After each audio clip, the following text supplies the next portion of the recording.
Hey, what's going on? It's Bill Burr, and it's time for the Thursday afternoon, just before Friday, Monday morning podcast, and I'm just checking in on you. Ooh, hey, how are you? How's your week going?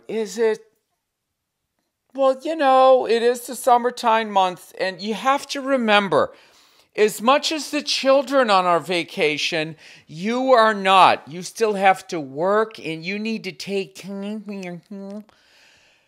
Remember the good old days? You had kids, you just opened the door and just let them out. That was it. Stick your head out fucking around noontime. Bobby, Cindy, Marsha. And they come inside, they'd have sandwiches, they watch a little TV until they drove you nuts again. Got it. You just wait till the sun came down. They came in, and you had 3 pieces of toast, and on top of that, you had chicken a la king. And that was a day. I think that's how it went. That's how I remember it. That's how I remember the good old days. By the way, when is my generation, the older generation, going to stop acting like we lived through a fucking war? All these kids today couldn't survive the 70s and 80s. And somebody else is like, oh yeah, you should see what we did in the 60s and 70s. What did you do? What did we do? Huh? We fucking rode bicycles around? Why are we acting like we went out and we did like some sort of military operation? We didn't fucking do anything. This generation is living through a 20-year war right now.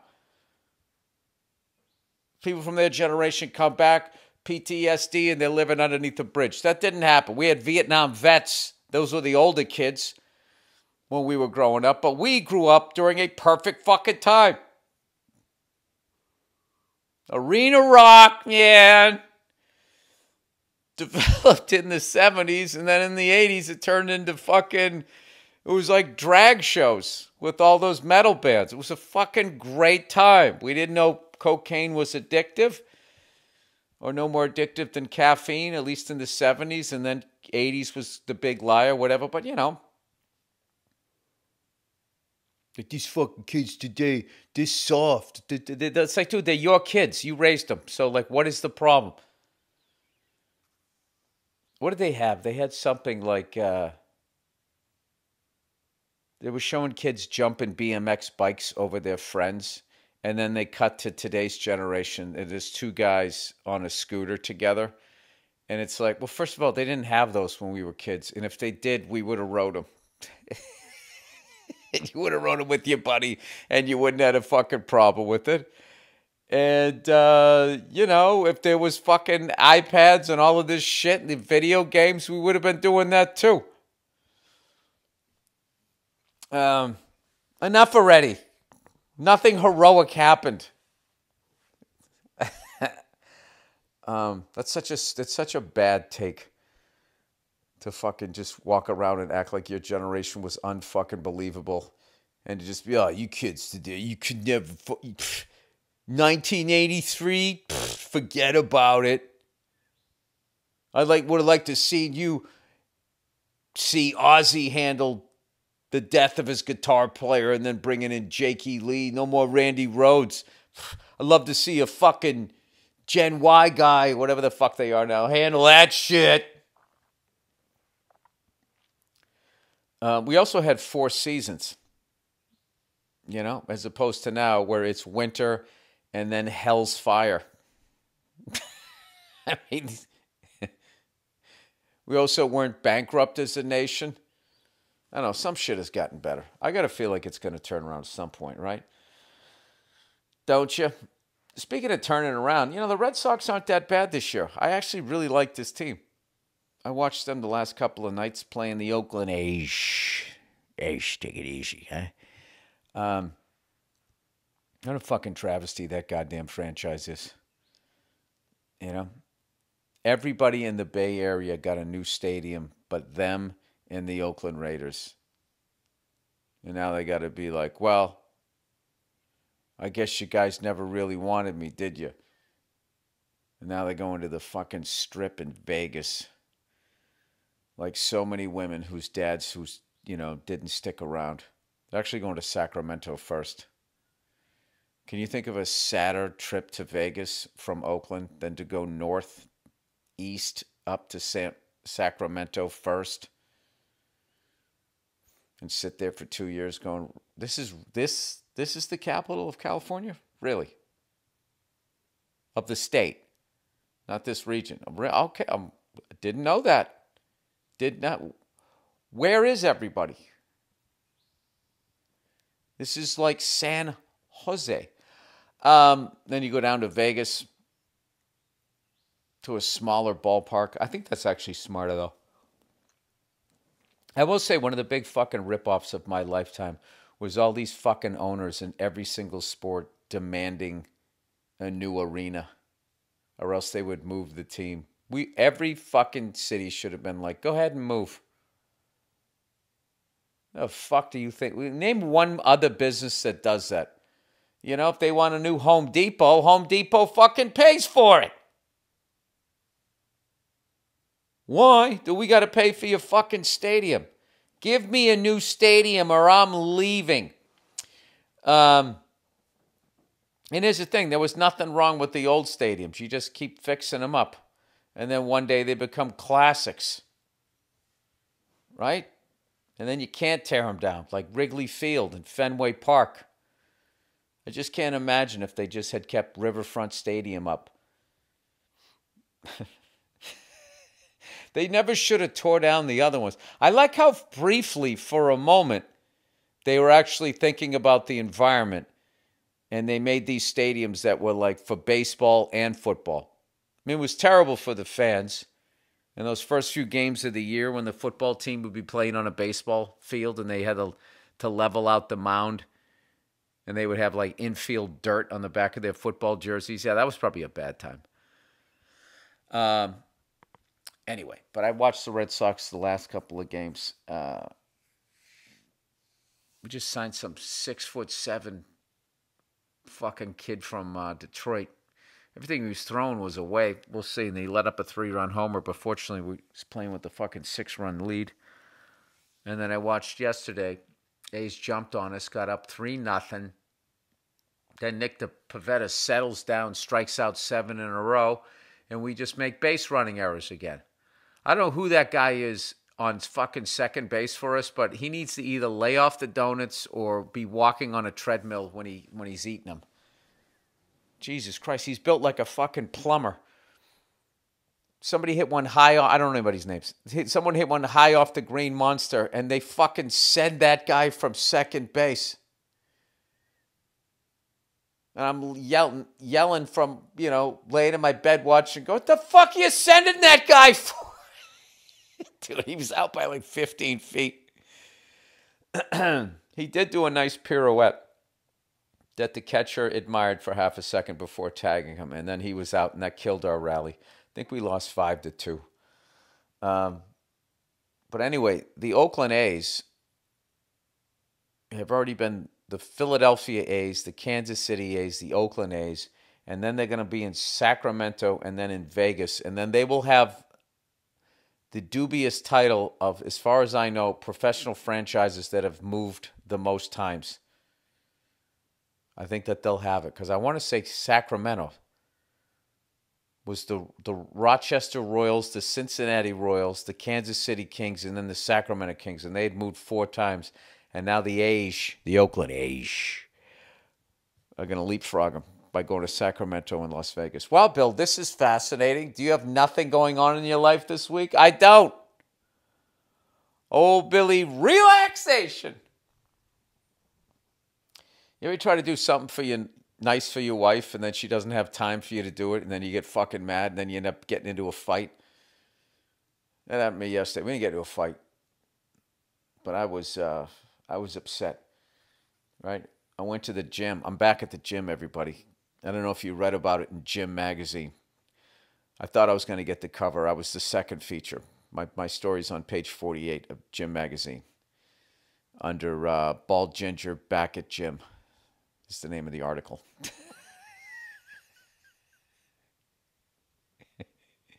You know something? I think in the future, right? The thing to just like how self-involved now is with I mean, look at me. I'm doing fucking talking to myself for a half an hour thinking people find this entertaining. It's about as self-involved as it gets. Then you got social media, then you have people that give self-help advice on social media wearing a thong and standing in nature making the heart hands. So how do you top that level of self-involvement? Well, I'll tell you. I'll tell you how you do that. You come up with an app, and the app has all these different magazine covers, fictitious, or maybe you get the rights to real ones.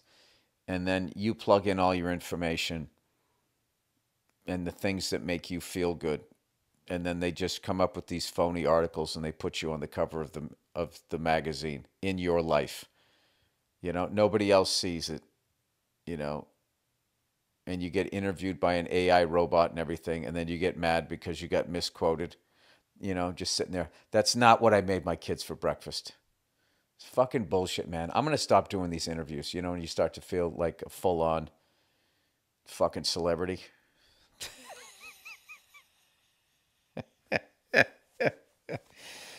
Did I mention I went golfing on Monday on one of the hottest days in the history of the Valley? Oh, my God. It was the ESPN Jimmy V. The Jimmy V Foundation one. And it was a fucking great time. And I got put in with these four cool guys who all could fucking play. I played the worst I've ever played. Like, I made the mistake of not warming up or anything and figuring out how to just sort of hit my fucking 100-yard straight shot off the tee. And I played like ass, but there was a group of 6 in front of us. What was weird was we were a group of 5, and we were moving along, but they were living their best life and squatting down, looking at putts and cheering each other on and shit. It was fucking hilarious. So I felt bad for these. They had to wait for every fucking shot. Wait to tee off. Wait for the second shot. And then once they cleared the green, then you could go, up and down. But then it was another wait thing, and it was like hot as fucking balls. But I will tell you this. We were on one hole, and one of them pointed up, and there was some sort of bird of prey, a hawk or something. And I don't know what it killed. I think it was a squirrel. And it was just sitting on there looking like a badass. Hey, I'm doing my podcast. Let me talk to you later. All right, I'm back. Had to go make pancakes. The fuck was I even talking about? Try to make me go to rehab, but I said no.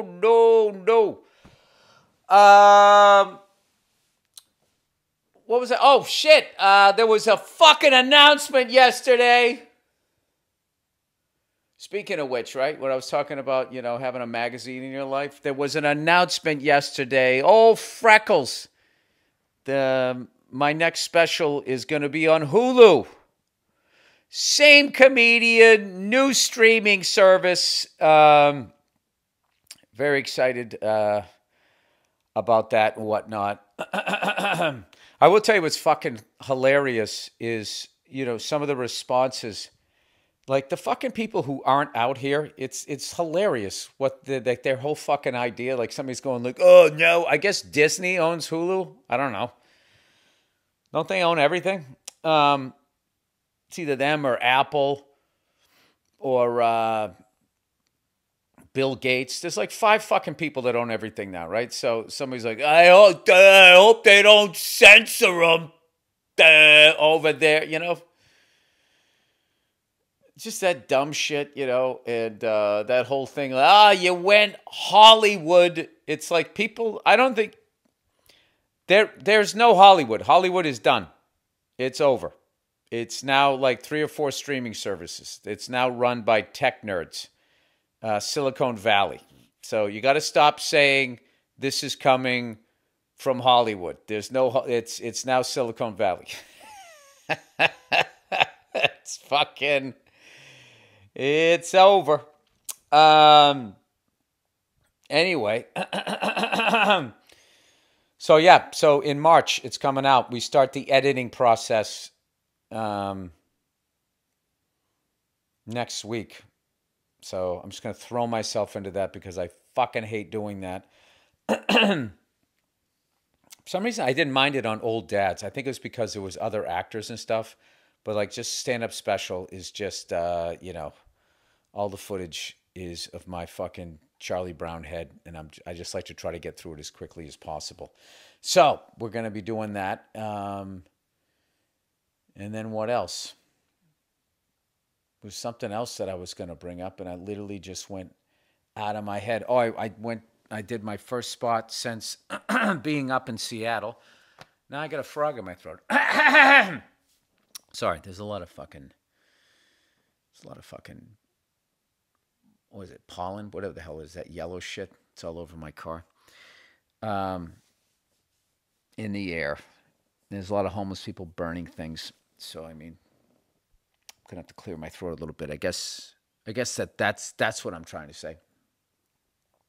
So I sang that Amy Winehouse song, Try to Make Me Go to Rehab, because I watched that documentary for a second time. I always shut it off when she starts losing it on drugs, on the drugs there. I hate that part. But, like, I did see a thing. I felt bad. She wrote this song about this guy saying, like, aren't you supposed to be the strong one? Are you a lady boy and all of that? And I was like, God damn. Fucking brutal, right? As a guy to have your fucking girlfriend write a song about you like that. But then one of their friends was saying, like, yeah, she could do this thing where she would make you feel like you're the only person in the world. And then a moment later, like you didn't matter. And then she'd come back and then start it all over again. It's just like, well, yeah, you're not going to be dating a strong man if that's what you're doing. Who the fuck's putting up with that? I mean, how many times are you going to get on that fucking ride?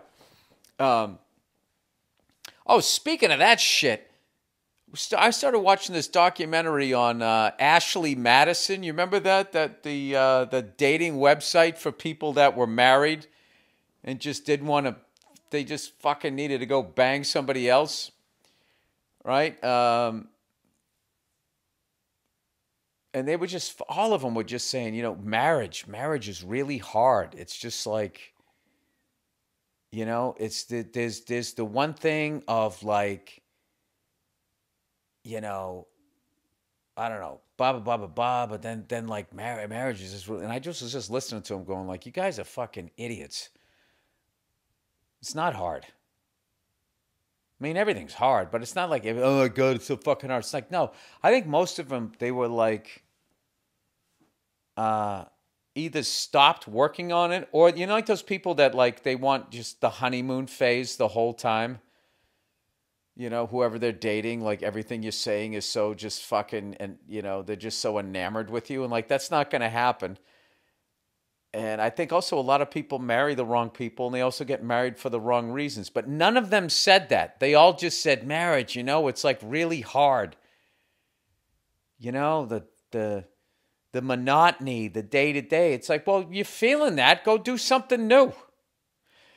Love, exciting and new. Try something else before you bang a stranger. But what was amazing was these people put all of this shit.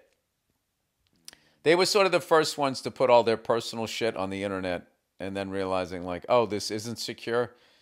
And everybody's all like, why the fuck would you fucking do that? It's like, you've done all of that. We've all done that. Everybody, it's all fucking out there. I love now when you like buy something and then just you get an email from that store. It's like, how the fuck do you have my email? I never gave you my email. Who did you get this from? And now all of a sudden that's just acceptable. And you can go into your emails and you can like unsubscribe to them. You got to go through that bullshit. I don't know. Anyway, I was kind of amazed that they were all just going, yeah, there was one guy, oh, Jesus Christ, the poor bastard. He was like in love with being in love. It was some romantic movie he watched, and he just wanted to be the person in the movie. So he marries this cutie pie, and they show this is like 20 years later, and she's still hot. I don't understand what the problem is. And I don't know. He was like crying. She goes, when I was walking down the aisle, he was like crying. Ladies, I gotta ask you a fucking question.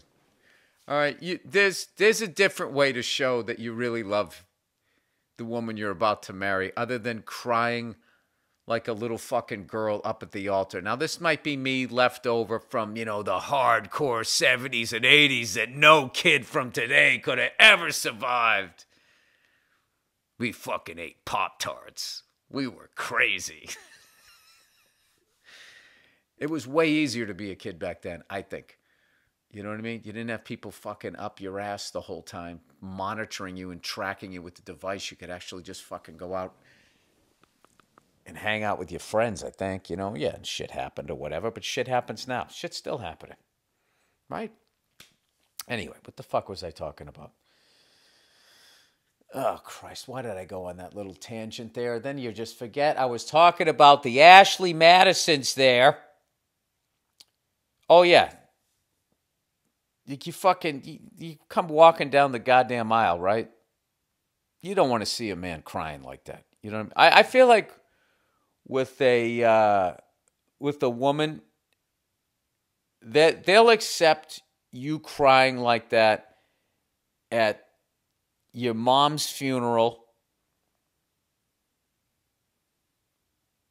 or yeah, I think that's it. I think you're allowed one fucking ugly cry as a man in a relationship. I mean, you can't be doing that as you walking. You're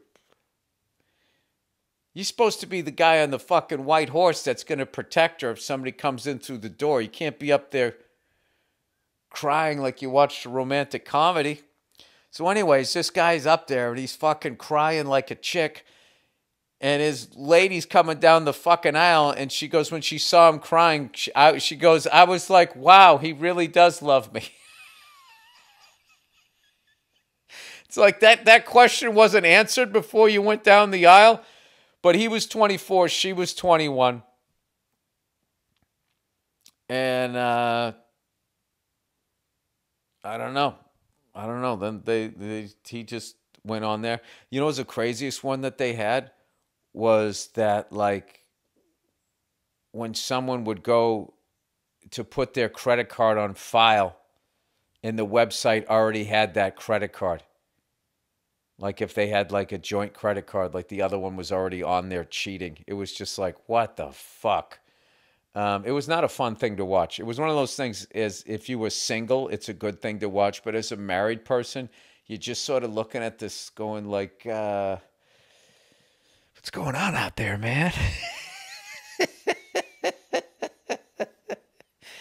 And they called it Ashley Madison because those were two really common names, and they were like ritzy, like, they didn't say it, but ritzy like white girl names. Ashley. I don't know about Ashley, but anytime you met a Madison, she always came from money. Madison. That's one of those trust fund kids where you got to take like fencing, and you have to graduate in fencing to stay in the will. Anyway, as I mentioned, I went down. I went to the Laugh Factory. I hadn't been there for fucking ever. Went down there and tried out some new shit. Everything went pretty well. So I'm starting to put together my new hour. Now, that's my favorite thing. As much as taping a special, I'm like, fuck, now I got to look at the footage. My favorite thing, though, is writing the new hour. So now I get to take all rules of hack and throw them out the window. Like I was doing material about the fucking presidential debate without even having watched it. I just saw enough clips, and I'm like, hey, here are the jokes. What are we doing? And it just fucking works. But you know something? It gets you going. It gets you some momentum to maybe, get to something good.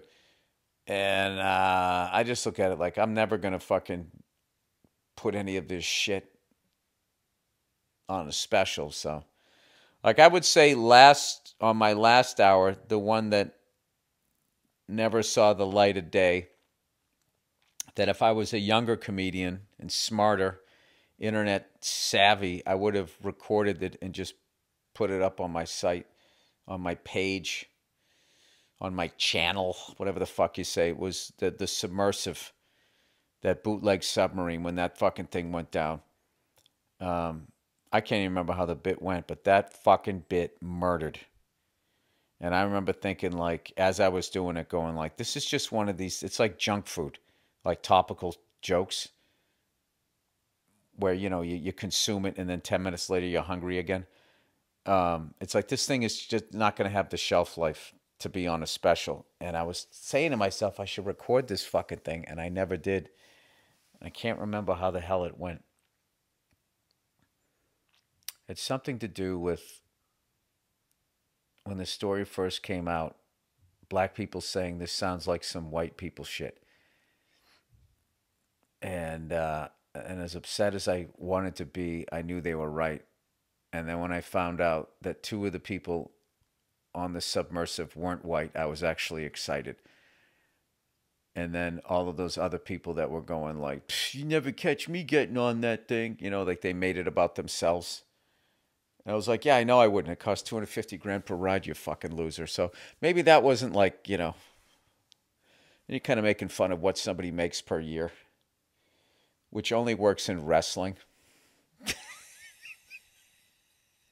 Although I do have to tell you, I'm not going to, because I don't want to start any shit for any other comedian. There is a comedian that calls people with no money the poors, and has doubled down on it. And that was the funniest shit I've seen in a long time, because that just took me back to like fucking Ric Flair. That was like some Ric Flair shit where you just like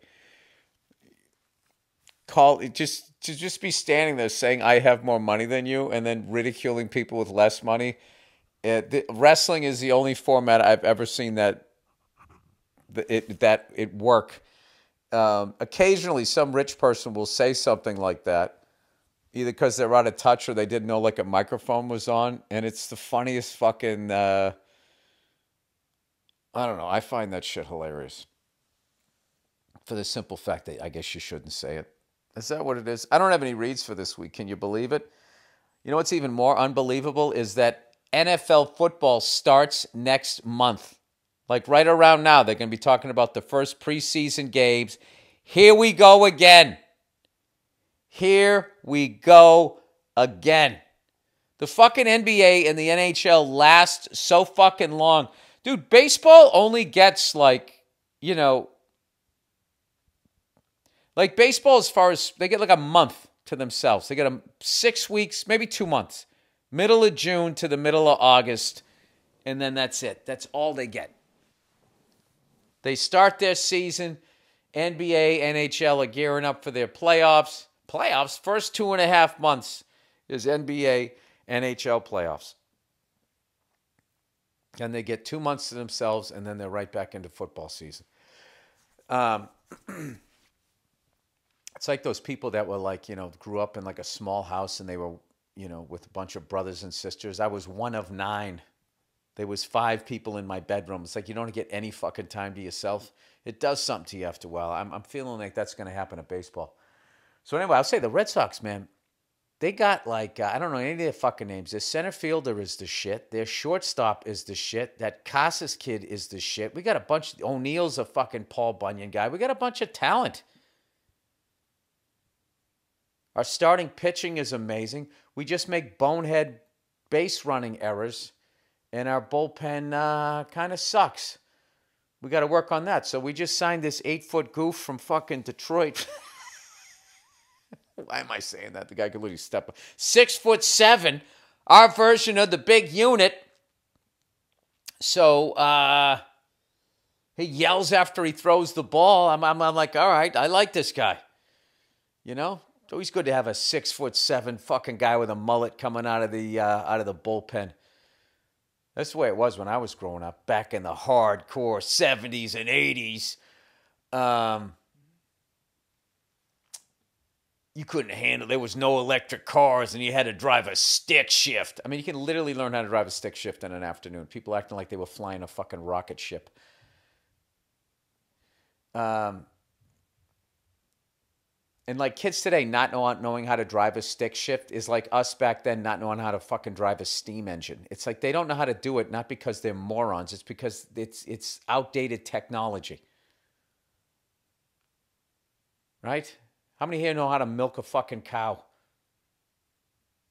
Well, how to keep a fucking rooster away from the whatever so it doesn't kill all the chickens or whatever the fuck you do. Nobody knows how to do shit. Anyway. You go to the grocery store, you buy pre-made pasta. We're not doing anything either. All right, everybody fucking relax. So anyway, I like this goddamn team. Oh, I was saying, so when I was growing up, yeah, anybody that came out of the bullpen, you came out, you had a crazy mustache and just fucking this hair sticking all out, like it's like the fucking Lion King meets like white trash is like. Like what if in The Wizard of Oz, like Rod Beck, rest his soul, played the lion. That's what they look like. Except it wasn't the Cowardly Lion. It was the fucking guy smoking cigarettes and doing whatever. I do miss the cigarette smoking athlete. Anyway. All right. That is the podcast, everybody. Yes, so my new special is going to be on Hulu. I know people are overseas. There's, can I fucking see it? We're going to figure that out. That'll all be fine or whatever. Yeah, that's the deal. So now I'm writing my new shit. So if you're out here in LA, you're going to see me haunting the clubs, the store, the Improv, and the Factory, putting together my new fucking, my new goddamn hour. So I already got a good story, too. I can't tell the fucking story on the pod. Well, first of all, I'll burn the material. But eventually, I got to get the lovely Nia on here. And we are going to... I'll wait like a few months. Tragedy plus time. I'm going to get the lovely Nia on here. And we're going to have this... We're going to have a debate that needs to happen. And I think it'll definitely be funny. It'll help people out, too. We had a disagreement about something this weekend, and it turned into a 2-day debate. Moments of arguing, moments of laughing, and then finally realizing what each person was saying. So, just remind me in a couple of months we will have this debate. All right, that is the podcast, everybody. Enjoy your weekend, you cunts, and I'll talk to you on Monday.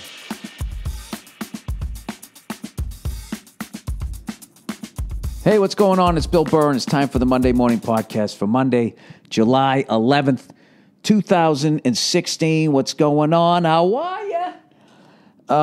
Recording this 6:01 p.m. on Sunday, July 10th. It's still fucking light as hell out, even though it's getting darker by the day. I'm in a great mood. I think my sciatica is fine. Sciatica, I think it finally went away. Like 95% of it went away. That masseuse that I was seeing, who was fucking amazing, went to her again. She beat the shit out of me. And showed me this stretch for my leg where I just lay on the floor and put my leg up against the door jamb. And it's been working fucking wonders for me. And I really feel like I'm going to see her again next week. I just keep doing that stretch, do all these other stretches. She was telling me all of this shit. I need to strengthen my obliques because it's putting stress on my lower back, the whole fucking thing. My back feels amazing. And what's so great is my back has been fucked up for 30 years. You know? I did a podcast this week, not trying to drop any names, but Stone Cold Steve Austin. The Stone Cold.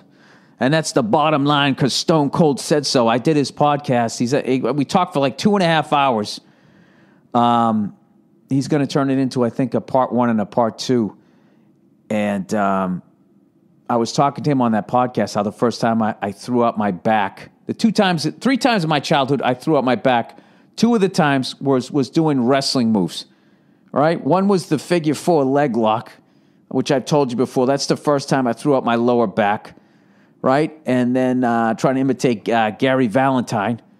This kid was trying to show me how to do it. He did it, and everybody went nuts, and he wouldn't fucking let me out of it because all the fourth graders started flipping out like it was the WWF, right? And then when I was like in 7th or 8th grade, or maybe the beginning of high school, I tried to pick my little brother up over my head like Tony Atlas, his finishing move. And I swear to God, like 3/4 of the way up my spine, it felt like it folded. And I just had to kind of drop my brother. I had to drop him down on the fucking ground. Fortunately, there was wall-to-wall carpeting because it was left over from the 70s there. But anyways, yeah, so my back has been fucked. And then I was playing just pickup football, and I fucked up my lower back. And for the last 30 years, if I ever fell asleep laying on my stomach, like I woke up in unbelievable pain and had to literally like just slide down the side of the bed, get on my back, and just start doing stretches for a half an hour to get it undone. And that has gone away, and the sciatic thing's gone away. And I guess I had no fucking idea. I thought, you know, like I stretch, you know what I mean? I get a massage once every couple of years. I thought I was all right. But I guess all the way down the right side, I probably shouldn't do this. If I ever lose my health insurance, they'll just have to just splice together all my podcasts to get all my pre-existing conditions. That muscle that runs down your entire right side, that whole thing was spasming. And then like half of it on the left side, the muscles in my fucking left thigh and left calf. Dude, she fucking slammed her elbow into the back of my fucking leg and was bringing it up. It literally felt like my leg was going to fucking explode. But it's been way better. And like today, I don't know, I just kind of felt something, everything kind of like freed up.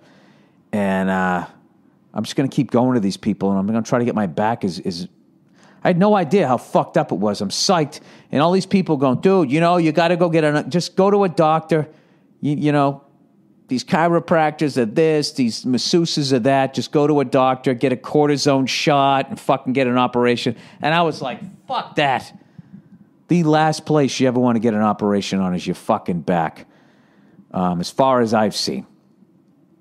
Like, you remember when they were operating on Bobby Orr's knees, and they just was scooping shit out? Next thing you know, he was like bone to bone at like 27 years old. I feel like, you know, as far as they've come with knee surgery, like back surgery, they're still in those Bobby Orr years. And I just don't want to risk it. I would never do that. So I'm happy that I was able to do it in a non-evasive way. And it's literally affected my mood in like a positive way. So I'm so psyched about that. But as I mentioned before, Stone Cold Steve Austin's podcast, he's got a podcast, and I could not believe, I don't want to ruin anything that we talked about, but I could not believe the similarities of wrestling to stand-up as far as listening to the crowd, you know, not getting them all the way too high before you're going to get off, and building up your time. Like, that's a big thing when you're like a comedian starting out, like you're doing 10-minute sets, and then one night somebody tells you to do 15. An extra 5 minutes doesn't sound like a lot, but that's like you coming up with another 50% more of your act, you know? Does the math work out all right in that? I mean, 5 minutes is a lot of fucking time, and he was the same thing. He would wrestle for like 8 fucking minutes, and then one day he moves up, and they go, all right, give us 20 minutes. He's thinking, what the fuck am I gonna do this for 20 minutes? But of course, you know, we don't get the shit kicked out of us. But I will definitely retweet when that thing is going to be on. I had a great time with him, and he, in the best way possible, he is exactly like when you see him. He's just completely no bullshit and all that. And he wants to learn how to fly a helicopter, so we talked about that. We just went on and on and on and fucking on. It was just fucking awesome. Great guy, and definitely was beyond cool that I got to meet that guy. So I'll definitely tweet that when that shit is coming out. So, anyways, let's get on with my my sports weekend here. I had a crazy weekend. I Saturday night, I went. I watched the UFC first of all, and you know, I'm not going to blame the UFC for that one. They kept hyping UFC 200, and that was supposed to be fucking unbelievable, and all their greats are supposed to come back. And then what happened? Conor McGregor, they had that big issue where he fucking loses, and then he doesn't want to do some sort of promo. I don't pay attention to the soap opera of the shit, right? Ronda Rousey's still not fighting, and that they felt that those two were going to be on that card. So they're both not on the card. And then some guy named Joe something or other tested positive for some shit. So, they were scrambling for bodies, and oh my God, am I going to say his name? Is it Anderson Silva? Is that his name? How can you fucking watch somebody so many fucking times and I never know the names. I just fucking sit down and I'm like, oh, that's the guy who crawls in like a spider. He's going to kick the fuck out of this guy. He was supposed to be sitting in the crowd, and 3 days later, he's in the octagon. It was like the whole Vinny Testaverde shit. Where back in the day, Vinny Testaverde, he was sitting on his couch watching the game, or he's like in the backyard, putting together a fucking horseshoe pit or some stuff. And all of a sudden, he's under center playing for the Jets. Yeah, Anderson Silva. He had to come in and fight Daniel Cormier. And as much as a fucking douchey UFC fans were booing him, because they wanted him to stand up against him, Anderson Silva is like one of the greatest of all time and had nothing to fucking lose. And this guy earned this title shot that got taken away from him or whatever the fuck, this big fucking payday. And if he loses to this guy, then all of a sudden Anderson's coming back and he's the next contender and this guy's asked the fuck out, right? So he did what he had to do. He just kept taking him to the ground. He stayed on top of him. You could hear him after he won going, hey, listen, I did what I had to do. You could tell he felt bad. He wanted to put on a show, but the guy fucking prepared for months and months for this other fucking guy. So the fight of the night, for me, obviously, I think, and everybody else, was the Mishna Tate, Amanda Nunez. I'm saying all these fucking names right. And Jesus Christ, that's of course what everybody wants to see. It's like when people watch racing, as much as they want to see wheel to wheel, they want to see somebody go careening into the fucking wall. They want to see a car, hit a wall at 200 miles an hour. That's what the fuck they want to see. And fight fans want to see somebody get knocked the fuck out, right? Or get the shit kicked out of them. So I feel like the one thing that, other than the first fight, where there was that 6'7" guy, a lot of dad bods for UFC, 200. Did I say 50 earlier? I don't know what the fuck I'm talking about. A lot of dad bods. That was like the dad bod fight card. Granted, all of them, I obviously could kick the fuck out of 100 normal people at a time. But that first fight, there was like that 6'6", 6'7" dude, which is hilarious to me. You're 6'7" and you got to learn mixed martial arts. It's like, it's not enough you can step on the average person like a fucking ant. You're now going to add this whole other level of fucking craziness, That first guy, Jesus Christ, whatever the fuck his name is. That guy looked like he was in the Bourne Identity, and he was like the head bad guy that you had to beat. He just came fucking walking in. He gave that tall dude the old right there, Fred, and he was fucking done. And the only two guys who were in shape were those. I don't even know anybody's fucking name. I have no fucking idea. This is my deal. I ordered it. Anybody else go to text order it and you accidentally ordered it in Spanish?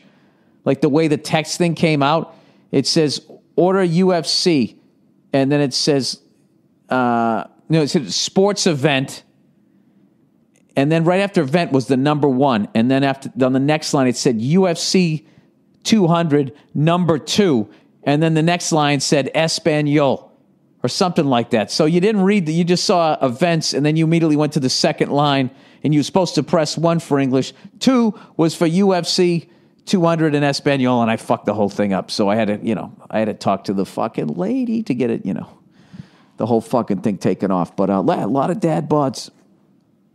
A lot of fucking dad bods. Until you got to the women. They came in, they were like and other than that featherweight fight that I can't fucking remember. But I just hate when it goes to the ground, everybody fucking boos. You know what I mean? It's like this, can you have a little respect for the person who's on their back, taking forearms to their fucking head? You're booing because they're not standing up? I don't know. People start chanting, stand them up, whatever the fuck they were saying. I don't know. To me, it's a lot scarier to have somebody on top of you and you can't fucking move and they're just raining down on you and they're putting a glove over your fucking nose and mouth and you can't breathe. Like, I'd be on the ground like fucking getting all claustrophobic. I would tap out so fucking fast. Do you remember that? Well, you remember that UFC fight where that guy just backed up the whole fucking time? The whole fight, he just fucking backed up. That would be me. And then you'd get me on the ground. I'd be like, I would just tap out. I would say I have to leave the country after the fight, but UFC is worldwide. I would have to like move to mainland China, not Hong Kong, to try to somehow, and even then, somebody gets some sort of bootleg shit. Whoever's the son of that dude who stood in front of the tank, he'd have the fucking balls to get the UFC feed. And then I'd walking around with my fucking goddamn white head, just walking around fucking China. They'd spot me in a second. Hey, you're that fucking guy. You're that screaming bitch from UFC fucking whatever, right? So, I don't know. I think those fucking people who go to the UFC, you got a lot of fucking balls booing a professional fighter. Every time I watch the UFC, I always at some point, probably about 15 times during the night, have to say, these are like some of the toughest people on the fucking planet. Just like I can't imagine the mental place you have to go to when you're walking down there knowing you're going to fight somebody, especially as the fucking underdog, right? That has just been training for 3 months with like some of the best people in the world, and their skill is how to beat the fuck out of you. Like they broke down your style, and they're just going to figure out how to beat the fuck out of you. It's like nauseating. How do you even get your Raisin Bran down that morning? I mean, these people, they're on a whole other level. So, congratulations to Amanda Nunes, the first female Brazilian UFC champion. And, I always loved Miesha Tate, always class act. She's fucking gorgeous, It was hard watching her get busted up like that. That uppercut that was perfectly timed. Ugh, Jesus Christ. But anyway, so I did that, and then a buddy of mine texted me, and he said, why don't you come down to the fucking Troubadour? There's some band playing down there. And I hope I get the name of this band right, because I went down and saw a band, I think they were called Earthless. Yeah, Earthless. Okay? And I'm still processing what the fuck I saw. I went down there, I watched like 3 seconds of a YouTube clip, and I'm like, I got to get out of the fucking house, right? So I went down, met my buddy, started drinking waters. It was really good that night, right? And this band comes out, power trio, right? It's a guy in a Strat, there's a fucking bass player and a drummer, and that's it. And the guitarist starts playing. Immediately, you're like, wow, this guy can fucking play. And then the drums start coming in, and then the bass, and then they just went into this epic fucking, like, just imagine if you were playing an arena show, right? And you're bringing home the greatest arena rock show ever. Like where your energy would be in the final minute before you said, thank you, good night, right? Rock and roll, right?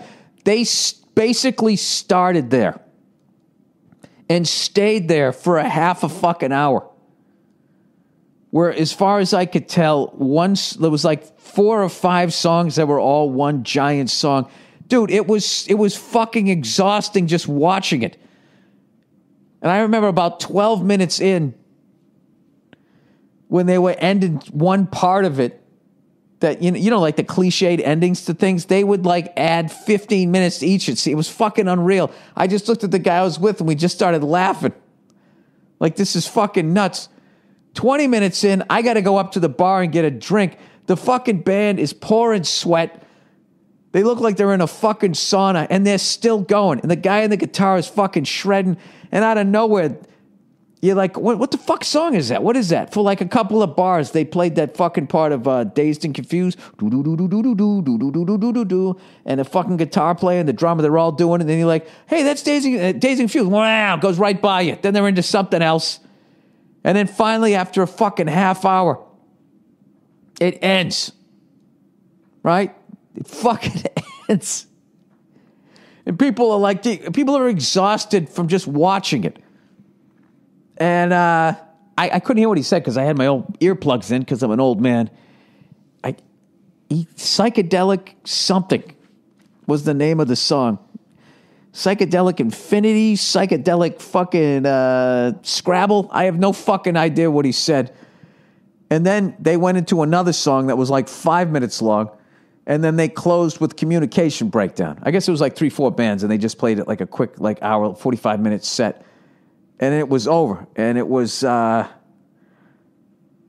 it took me till like halfway through today to like process what the fuck I saw. I don't know how you would ever put together something like that. The complexity of the whole thing, but it was definitely worth it. And I heard all of their shows are different every time, but I was completely blown away by them. The band is called Earthless. If you get a chance to see them, I guess here is Wikipedia. They're out of San Diego, California. Isaiah Mitchell is their guitarist. I hope I say all the names correctly. God knows I always fuck it up. Mike Eginton, Eginton, was the bass player, and then Mario, I'm not even going to try with the last name, Rubalcaba, who I guess is also some fucking psycho skateboarder, made up the band, and they were absolutely fucking amazing. If you get a chance, yeah, definitely check him out. Formerly a professional skateboarder. So you know what I instantly love about that guy? He's never had a real job, and I mean that with all respect. When I first started doing comedy, I used to work with a guy who used to have, his first job was he was a professional roller skater. He was about 10, 15 years older than me, so like he was like 18, early 70s or some shit, right? And that's when like, you know, the roller skating and that type of shit was at its height, and there was magazines about it. And I didn't believe him till he told me how he fucked up his elbow, what the maneuver, and he knew the name and all of that shit. And then he played drums in a band, and then he became a stand-up comic. And I was thinking, like, dude, like he's like, yeah, man. He goes, I never had a real fucking job. That stuck with me. I think about that every once in a while. Just that, like, you won in life. Like, I don't care if you never made any fucking like real money doing that. As long as you can pay your rent. And you can eat, you know, you're not fucking homeless. If those were the 3 jobs you had in life, I swear to God, if there's an afterlife and God's looking at your resume, he's like, all right, professional roller skater, professional drummer, professional comedian. Nothing else? Yeah, look at this fucking guy. All right. What's going on, buddy? I'm looking forward to popping in this VHS tape of your life, see what's going on here, right? Anyways, let's do a little bit of advertising here for the week. All right, here's some reads here. Indochino. Indochino? Indochino. I have no idea how to say that. Indochino. That's how I'm saying it. All righty. All right, you know what I missed today? I thought I fucking taped it. I missed the fucking British Grand Prix. But I ended up watching most of it on YouTube. Some French dude put it up. Or lady. And I watched most of it, and congratulations to Lewis Hamilton, and fucking what's his face, the Tom Cruise of Formula One, Nico Rosberg, got penalized again. Fucking penalized him again. They don't like the guy. Evidently, he got too much information from his pit crew. Something was going on with his fucking gearbox there. He couldn't go from 6 to 7. He had to go to 6 to 8. He was saying that, you know, it caused a danger or some shit. Yeah, this guy, every race, there's some sort of fucking deal, and he's getting penalized. He came in second, but they bumped him down to fucking third, which is huge because now he only leads Lewis Hamilton by fucking 3 points. I'm actually taping it tomorrow. I'm going to watch the whole race, but it was kind of fun to watch it in French, picking out words. I don't know. I got to get like a tutor or some shit. Maybe then I'll actually start to get a little better with that shit. But so now I think I got the standings here somewhere. Where the fuck is it? I got lyrics to Mac Davis, Baby, Baby, Don't Get Hooked on Me. I started this podcast a couple times. I can't remember if I sang that yet. Baby, baby, don't get hooked on me, 'cause I'll just use you and set you free. All right. Nico Rosberg has 168 points. Lewis Hamilton has 167. They fucked him out of 3 points today. You know, he would have been up to 171. The guy's, I don't know, he's just constantly getting in here. He's just constantly, I don't know, putting himself in a situation. I don't know. How many fucking times can one man have problems? This is the third race of this year, right? Slammed into fucking his teammate at the Spanish. He slammed into his teammate at the fucking Austrian one, right? I think this, and he got penalized 2 different fucking. This kid's having a hell of a fucking year. I didn't see the press conference, but he had fucking tears in his eyes. He was looking like the Cleveland Cavaliers fucking coach there. Anyway, so I've been getting my back taken care of, and the fucking gym out in the garage has been a goddamn game changer. We finally got an elliptical out there, so that's it. If I can just stop eating like a lunatic, I think I can be under 180 by the end of this writing season. Speaking of which, we're recording, we're doing the table read for episode 9 tomorrow. The record on Wednesday. It's fucking great. And then we're on 10. And then the writer's room, as far as going there every single day, is done. But we're now looking at the animatics. And I got to tell you guys, episode 1, there's a scene in there that we have been trying to get right for like weeks. So we've all seen it like fucking 20 times each, and they finally animated it the way we wanted to. We finally were able to basically, it's all about conveying your idea to them, you know, and they finally understood what we were trying to say, and we watched it, and we fucking died. I cannot wait for you guys to see this shit. And, oh man, if we get a laugh like that each fucking show, that's what we got to go for. If we can fucking make you laugh, the way it made us laugh, we're a bunch of jaded assholes. If we can get you laughing like that, I think we can, I don't know. I think we can keep making some more of these. I'm very excited about it, and I'm very excited to get out of the fucking writer's room, though. My back's feeling great, and I've been hitting the fucking gym hard. I told you guys when I bought all that fucking weight, you know, I put up 225 once in my life. I weighed about 165 pounds when I did it. I put it up one time. I always wanted to do it. I was always just too fucking little to do it. Just my frame. I was never like a stocky fucking guy, like naturally. I mean, anybody eats fucking pizza and drinks beer, you're going to look a little husky. But I'm just saying, like, naturally, I was just more of a middleweight. And I did it one time, and for you fucking gym rats, you know that if you put up 225, you got the 245 plates on both sides. So that was like a big fucking deal, right? So today, I'm inching my way back, right? I put up 175 twice. I could have done it 3 times. If I had somebody there spot me, they could have helped me on the 4th one, which would have been huge, because that's how you build up. But I've been going really slowly up from, 135, just going like 10 pounds at a time, rather than back in the day I'd go up 20. It's just been too much. And what I do is I wait, like going from 135 to 145 and then up to 155. And I just make sure I can do, before I tried 175, I make sure 20 pounds below it, I can do it like 7-8 times. And I did 165 4 times, then 175 2 times. So I felt pretty good about that, which means I could probably bench my weight at this point. I could put up 185, which makes me feel good. But and I got the atomic holds. I can now fucking do a little Ninja Warrior shit. I can go from one side of my garage to the other. This ain't bad, dude. For 48 fucking years old, pegboard's coming along. I can do like take it out like twice on both sides before I then fall down to the fucking ground.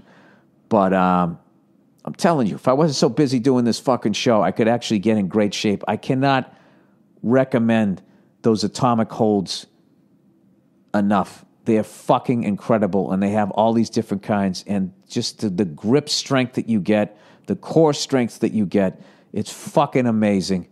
This is free advertising. Atomic Holds, ATOMIK. And they have a website, and they got all these different things. If you watch that Ninja Warrior shit, American Ninja Warrior, which is on, it's on Mondays, and Nia's always going, they should do a celebrity one of those fucking things. You should try to go on and do one of those. And it's just like, there's no fucking way I would fuck up that first jumping thing. But something, no matter how great, let's say I was fucking 30 years younger, right? In the prime of my life, 18. If I fucking trained, no matter how much I trained, okay? Which I don't think I ever had enough. I just don't have the gift to get into that kind of shape. But let's just say I could at 18. There's no fucking way ever I could ever make it up that last wall. To me, that's the most, out of all the crazy shit that they come up with, as hard as it is, most of it is just being able to fucking hang on. That shit there, forget about it. I would do about 3 steps up and would do the most embarrassing face plant. Like, I would do a face plant, but like, it would be like I was running into a wall. I'd do like 1, 2, 3 steps and I would slip and I would slam my fucking button nose right into the fucking wall, and then that would be the end of me. And it would become a meme. It would become all of this shit. I would never fucking live it down. But the inspiration for my gym was all the shit that I did in the 80s, when it was all about just doing your upper body and fuck your legs, walking around with your chicken legs. It was that shit, a little bit of yoga, and then American Ninja Warrior, just looking at all that shit and just going on YouTube and watching people who are training for it and these crazy fucking things that they build in their backyards. Just the strength that they have. I mean, I'll never have to be actually if I ever do a muscle up, first of all, my head's going to go through the fucking ceiling. But I just don't have, at my age, you get to a certain point, nature's just like, yeah, we're beginning the dying process. Okay. At this point, you should have had a couple of kids and they should be handling the hunting for the tribe. And, you need to just sit around a fire telling stories about what you used to do. So, I am excited though that I'm able to do 175, dude. This is like such 80s shit. Only old people get this stuff because I'm basically 10 pounds away from being able to have the 45s and then the 25s.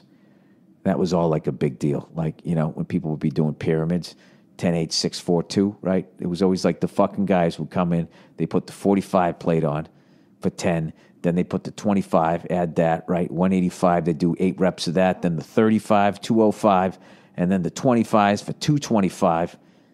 And then everybody would fucking pretend they weren't looking. When anybody went above 225, if they threw on like 25-pound plates again, 10 or 5-pound plates, nobody gave a fuck. But if you threw the 25s on, now you're up 275, right?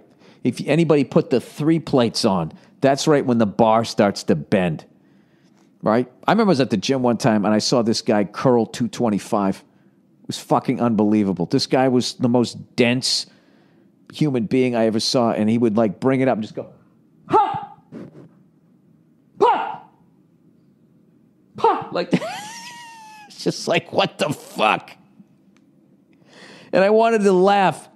I know I've told you guys all those stories. I would tell you that guy when I used to go to New York Sports Club, and when I was living on the Upper East Side, New York, up near Spanish Harlem, I used to take the fucking train down. There was one in the 70s. I used to work out there, and this guy came in one day, and he had, speaking of fucking baby, don't get hooked on me. He had the fucking Mac Davis haircut. He had a fucking bandana on, not doing some fucking I Heart Huckabees, the Royal Tenenbaums hipster horse shit. He wasn't doing that. He was one of these guys that just dressed like how you dressed. Like, he stopped looking at fashion at like fucking 18. He came in, he had fucking like the glasses / shades all in one with a headband, the curly fucking hair, like a tank top. He had Larry Bird shorts on, his socks pulled up. He looked like Ken Patera. That's what he looked like. And he would fucking work out, dude. And when he would do a rep, he'd go, yeah, yeah, yeah. So you'd be in the gym and you just hear this guy over in the corner, and he was a fucking monster. You didn't want to laugh. You just hear this guy in the corner going, yeah, yeah. He would bring it down and go, and then when he would push it up, it was yeah. And then when he get to the last set, when he was pushing himself, he'd go, yeah. Right?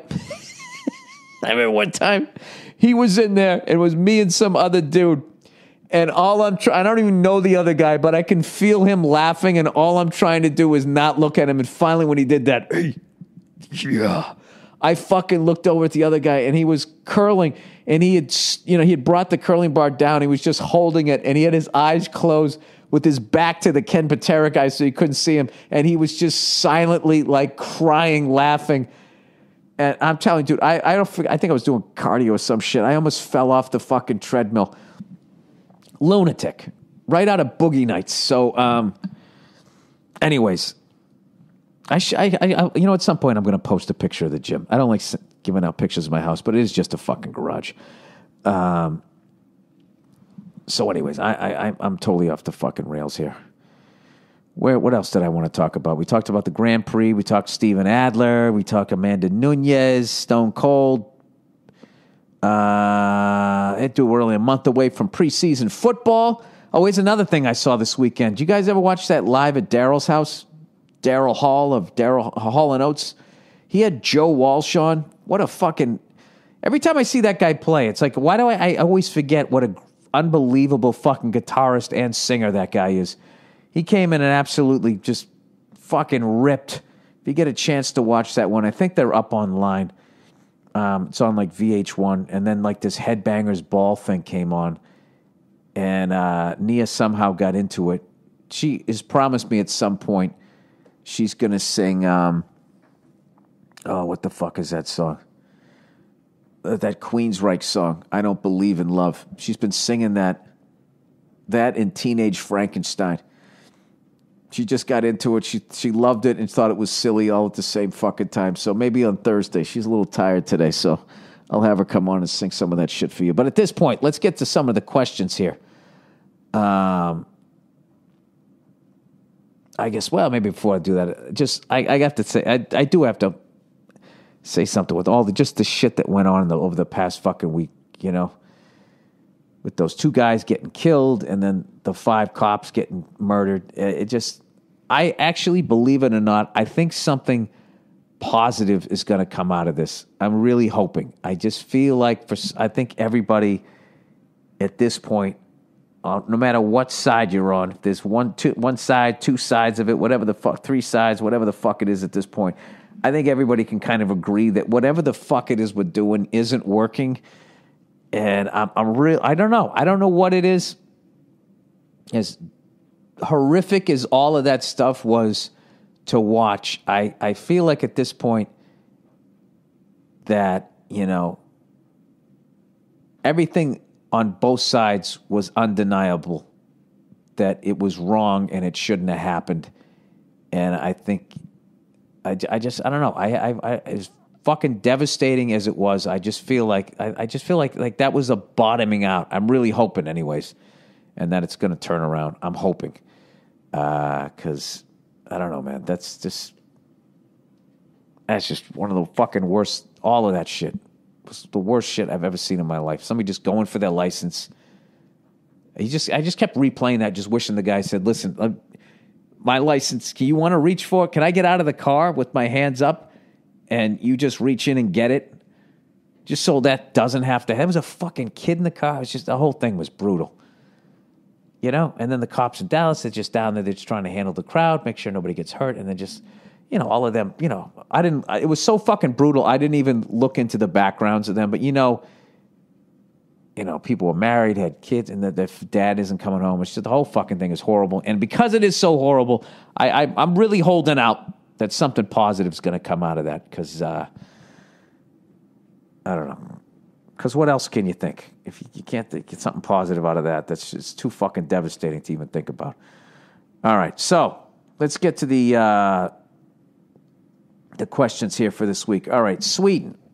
Hi, Mr. Burr. I don't know if it's the correct way to address someone you don't know in the U.S. No, it's fine. It's fine. I like that you call me Mr. Burr. I'm old enough to be a mister here. In Sweden, I would just call you Bill. By the way, I don't want to piss you off. Anyway, I was wondering if you're coming to Sweden again.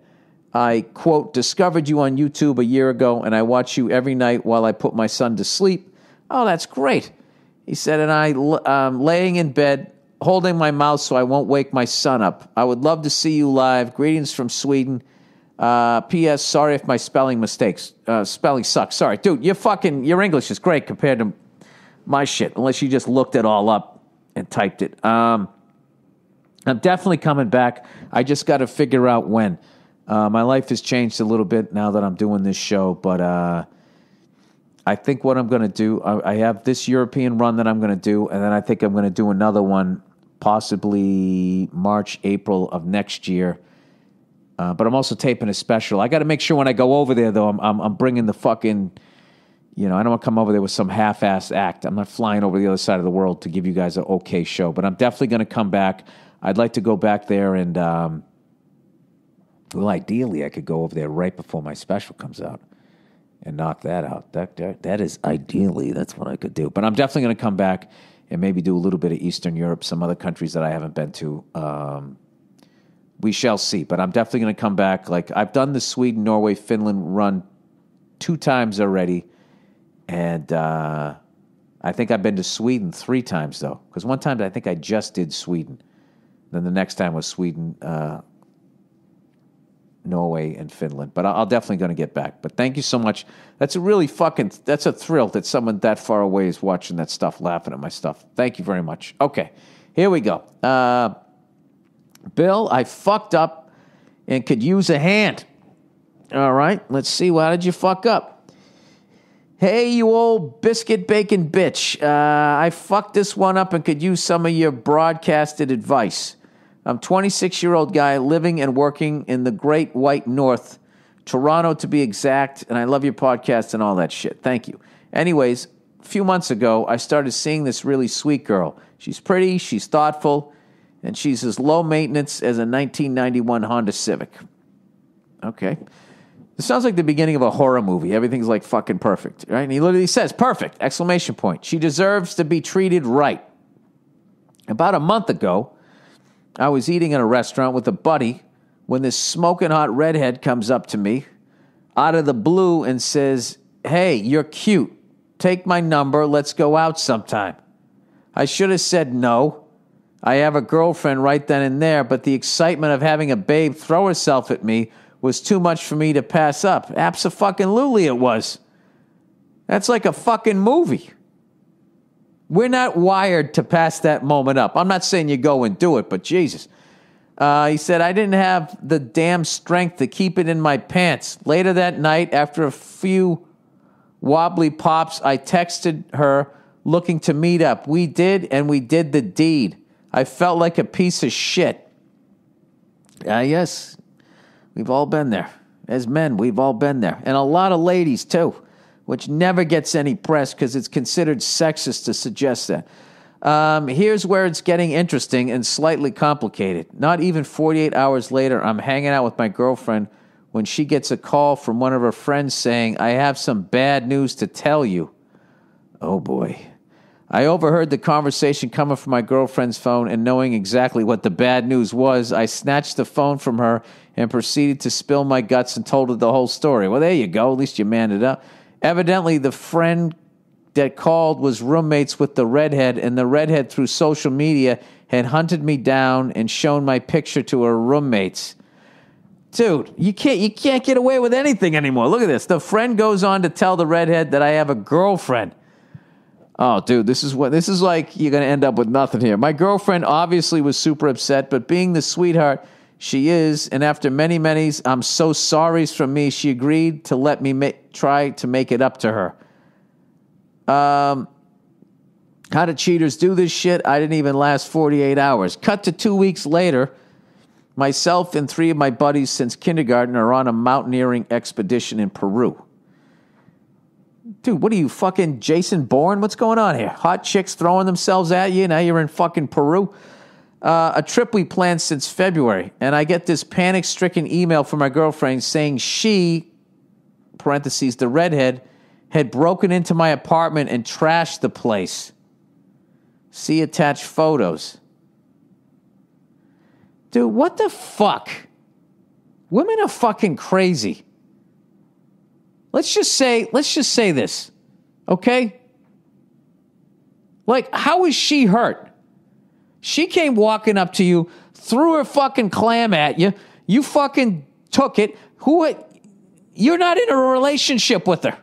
My voice is literally cracking. Yeah, in a relationship. You're not in a fucking relationship with her. Dude, you just need to prosecute this fucking woman. This has to stop. This whole fucking thing that when women get upset, they can destroy property. Let a guy go out and fucking trash some woman's car after she fucks around on him. He'll end up in jail and have to pay for the fucking car. Everything was smashed. My TV, one of my guitars. She cut up my bed sheets and the duvet. She even went so far as to throw all my towels in the bathtub and ran the water. How do I know it was the redhead? The dumb bitch left a note next to the TV saying, cheaters never win, or some bullshit like that. Give me a fucking break. She even bragged about the whole ordeal to her affirmation roommate.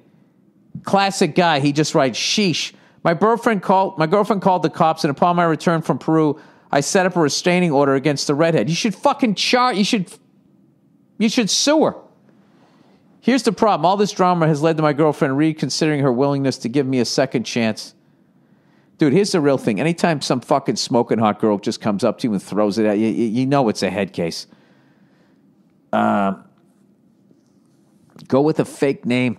I feel real bad about the whole situation and want to make it work between us, but there's this little voice in my head says, let her break up with you and start fresh. I'm pretty confused. I was going to say that. Just start over again, dude. You're 26. What are you going to, you got a dick. This is going to happen. All right, so he goes, I fucked up initially, but forgiveness then got fucked with, and the forgiveness was retracted. Anyways, I hope your sage advice is half as good as those fucking pies you make. Thanks a lot, and go fuck yourself. Yeah, dude, you know what you got to do? You got to walk, and you got to have this crazy redheaded bitch pay for your shit. All right? Jesus Christ. She takes no responsibility in that, just walking around throwing her fucking pussy at everybody. I mean, what the fuck you think's going to happen? It's, as a guy, you could walk around throwing your dick at fucking people for years and not get anything. This is why there's the double standard. If a guy does it, he's a stud because he has to convince people. Just the way we're set it's the way we're set up. Okay, women are no better than guys. It's what it is the way they're set up anatomically is they're letting someone enter their body. That is a major decision. Sticking your dick in something, it's, it's fine. It's like, it's like putting cereal back in the cabinet. I mean, you don't even fucking think about it. I probably, there's probably ignorance in there. Yeah, I would just say, like, you know what? You're right. I fucked up. That's a really big pet peeve of mine that fucking women get to do shit like that. They just get to walk around, destroy your shit. Just fucked up your TV and all that, dude. And your whole thing is just like, sheesh. Like, we're just conditioned to be like, all right, that's what they do. They ruin your stuff. Dude, you were 100% in the wrong. You shouldn't have done it. You definitely did a piece of shit thing, but that doesn't give somebody the right to break into your fucking apartment. That's breaking and entering and destroying property. She should be in jail. This is what you do. I would break up with her, and I would try to take legal action against the redhead. And at some point, you want to send her a note, but don't do it. Just say, yeah, breaking and entering, fucking felons never win either, whatever the fuck that is. Yeah, dude, whatever, it happened. And, you know what I would do? You're 26, stay single for a while. Stay single for a while, go to the gym, get back in shape, figure out what the fuck you want to do. Do you want to fuck a bunch of women, or do you want to meet the one? But I think at this point, dude, you got enough fucking drama. I can't believe she gets to do that. Like, first of all, she got laid. The redhead. She got fucking laid, She had a great fucking time, and she gets to bust up somebody's place like a fucking rock star and then walk out of there and feel like she's a fucking hero. This is why I don't give a shit that they make less an hour than I do. Because when you add up all the fucking perks, I mean, it's a pretty good goddamn deal being a woman. You get all your emotions out all the fucking time. You get to break up people's shit. And you get to live longer than men. I don't know what the fucking problem is. You're going to complain about an extra 79 cents? All right. Ex-wife wants me to adopt ex's son. Hey there, Bill, Burlington Cunt Factory. I usually laugh at some of the poor schmucks who write into you asking the advice. Today, I'm that schmuck. I won't go into every little detail about this and hopes you can give me some advice. A few years ago, I married my soon-to-be ex-wife. Dude, I was so fucking thinking about that woman ruining your apartment and how they can just get away with that. Let me. I wasn't even paying attention. Read this again. Today I'm the schmuck. Okay, I won't go into every detail. All right. A few years ago, I married my soon-to-be ex-wife. Along with the marriage came her 2-year-old son. His biological father is a deadbeat who didn't hold down a job and avoids child support. He has never had any contact with the son. Wow. All right. So I did the most manly thing that one can do besides going to community college. I put on my big boy pants and I took her son in as my own. He calls me dad and whatnot. We bonded. I really care for the kid. The first few years of marriage of my wife were great, which ended up leading us to having our very own daughter. And then my wife turned into a whore. Oh, God, what happened? So we're going through the divorce, and I still pick both kids up, even though I'm legally responsible for one. I carry her and her son on my insurance to this day, maybe against my better judgment. But I'd like to give her some time to get her shit together until I drop her off of it? Drop her out of it, I think you meant to say. Completely.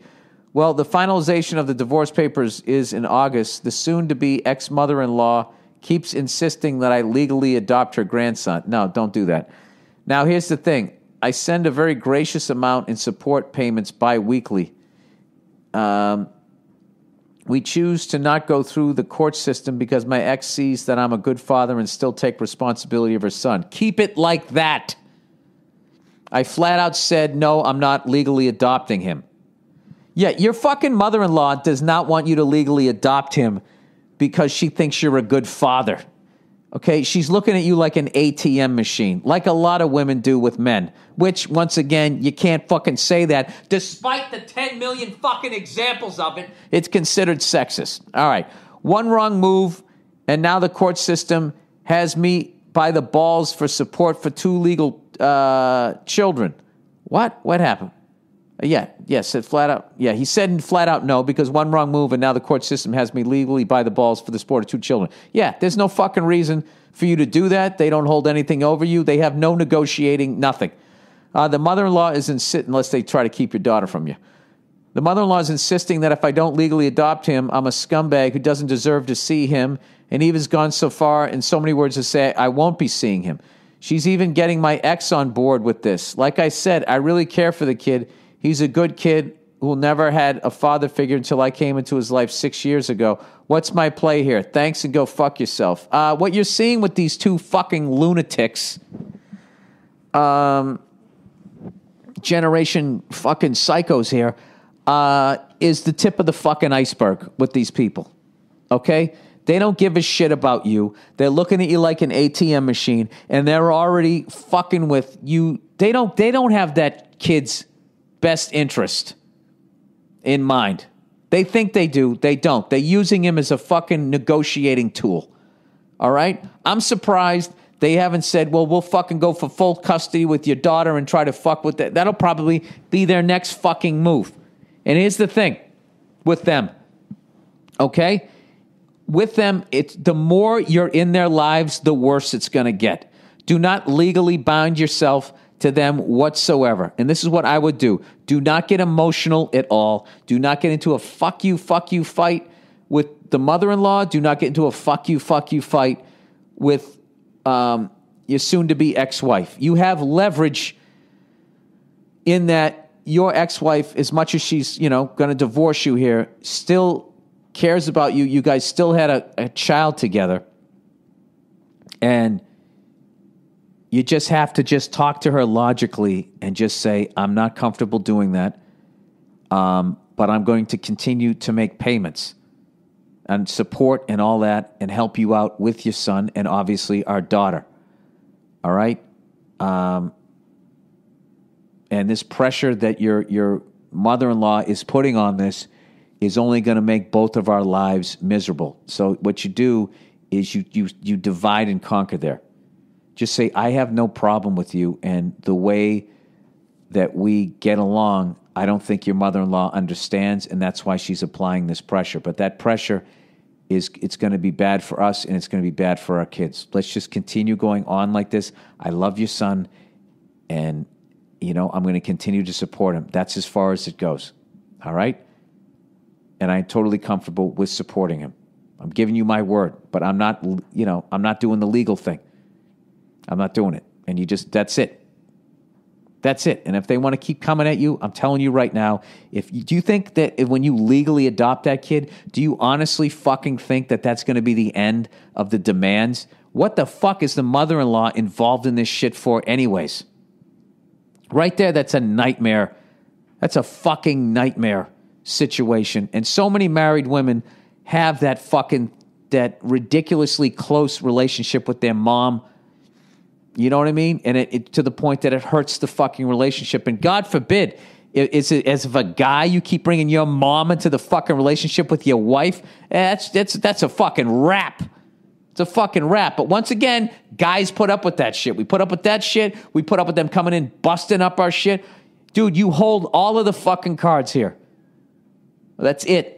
They don't have a dime. They're not even in the fucking game. You hold all the fucking cards.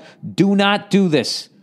You don't have to do this. Just stay calm and keep reassuring your soon-to-be ex-wife that, you're doing what's best for the kids and what's best for you and what's best for both of you guys. And just keep saying this pressure that your mother-in-law is putting on us is unnecessary. It's just... We're good, okay? I'm still, if I was going to be vindictive, it would have happened by now. I'm still picking both of them up, all right? There's no way I'm going to let anything happen to your son, and there's no way I'm letting anything happen to our daughter. That's it. So tell your fucking mother to shut the fuck up. I can't do that part. Don't do that part. All right. Hairy girlfriend. Oh, Jesus. Here we go. Hairy girlfriend. Dear Red Herring. I'm a 25-year-old guy of moderately good looks and mid-level intelligence. This is both... That means you're actually a smart guy. People who walk around thinking they're smart are fucking dopes. This has both helped and hurt my game. I've had girlfriend... Nobody who's mildly intelligent thinks that. That takes a level of intelligence to understand that there's a lot of people way smarter than you. People who just get that fucking medium brain, they walk around... They think they're the shit. You know what I mean? They walk around, they make bold fucking statements, and people listen to them, right? Like Donald Trump. That he's got a mid-level brain. He's too stupid to realize what a fucking dope he is, and then people just listen to him. You become the Pied Piper of fucking morons, and next thing you know, you're there. Oh, God. What a fucking decision. That fucking idiot or that goddamn lunatic. Anyways, here we go. This has helped mid-level intelligence. I've had girlfriends in the past, but most were just objects of lust instead of true connections. I met a new girl through a dating app. Not proud of that. Why? I wish that thing existed back in the day. It's like the fucking draft. All of a sudden, you're fucking Bill Belichick, your dick there. And things are great. She's beautiful, smart, and actually gets my sense of humor. That's why dating apps are great. You can cut through a lot of bullshit, as far as I've heard. Or meet a serial killer. After a while of casual dating, we started to become more serious. She is of Brazilian descent and has some body hair. Nothing crazy, just arms and lower back type shit. Here's my question. Is there a subtle way I can tell her to lose the fur, or should I just stop being a cunt and be happy? Thanks and go fuck yourself. All right, how do you do this? Best case scenario is you're a little furry, too. And then what you do is say, hey, I'm going to go fucking get some of the fucking, hair taken off my back. You want to do a 2-for-1? That's not going to work. Don't say that. Oh, Jesus Christ. She has some on her lower back. And where else? Oh, on her arms. So she just her arms. You know what? I'm going to act like on Who Wants to Be a Millionaire. I'm going to fucking not even phone a friend. I'm going to fucking Google this. How to tell your girlfriend she is too hairy. How to get out of a hairy situation. 5 ways to get a girl to shave downtown. Oh, God. Guys are the worst. I actually thought, you know what? That was on the brobible.com. Hey, bro. How do you tell a girl she has a bit of facial hair? My girlfriend has a lot of hair on her ass. How do I approach this? Okay, here we go. This is on Reddit.